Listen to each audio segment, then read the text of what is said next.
Good morning. শ্বশুরবাড়িতে গিয়েছিলাম ননদের বিয়ে উপলক্ষে। তো বাসায় ফিরেছি প্রায় 10 দিন পর। তো আজকে থেকে আবার রেগুলার ব্লগ দেওয়ার চেষ্টা করব। তোমরা আমার পাশেই থেকো, আমাকে সাপোর্ট করো।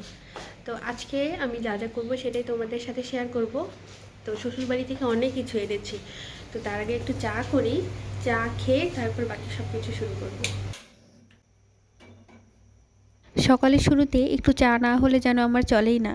জানো তো, আমি আগে লাল চা একদমই খেতে পারতাম না। আমার কাছে লাল চা না একদম স্বাদ লাগে না। দুধ চা হলেই মনে হয় যেন না মনটা তৃপ্ত হয়ে গেল। কিন্তু সময়ের সাথে সাথে বুঝলাম দুধ চা খেলেই আমার প্রচণ্ড গ্যাসের সমস্যা হয়।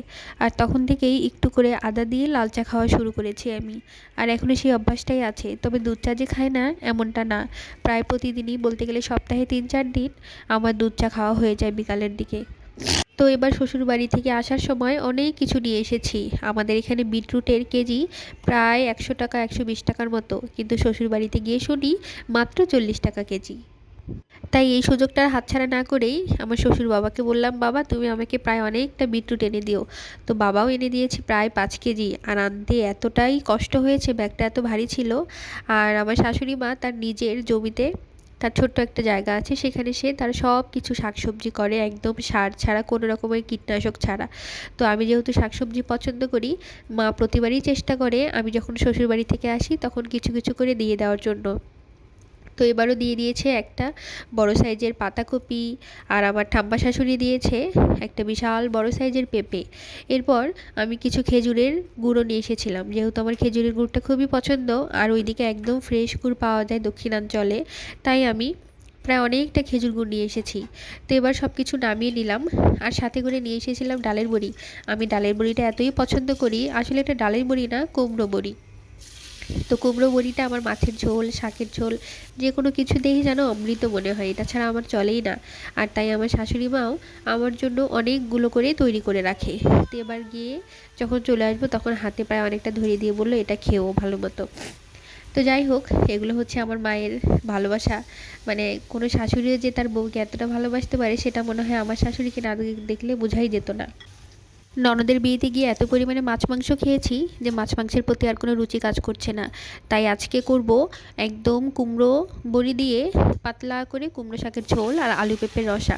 তো কুমড়ো শাকটা রান্না করার জন্য প্রথমেই তেল গরম করে কয়েকটা কুমড়ো বড়ি ভেজে নিয়ে এরপর সেই তেলে 5 ফোড়ন আর শুকনো লঙ্কা ফোড়ন দিয়ে আগে থেকে কেটে রাখা সেই সবজিগুলো দিয়ে দিয়েছি।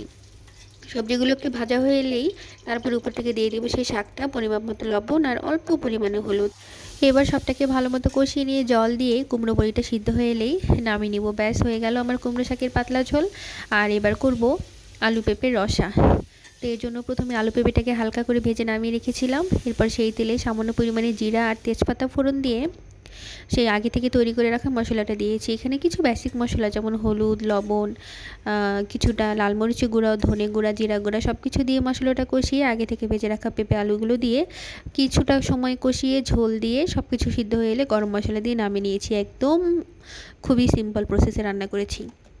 তো যাই হোক, রান্না শেষ। এবার চলো আমার সব কাজগুলো গুছিয়ে নিই। এখানে আমি 3 রকমের গুড় এনেছি শ্বশুরবাড়ি থেকে। একটা এনেছি, এই যে দেখো, এটা হচ্ছে নালি গুড়। এরপর এনেছি দানাদার গুড়, আর একটা হচ্ছে পাটালি গুড়।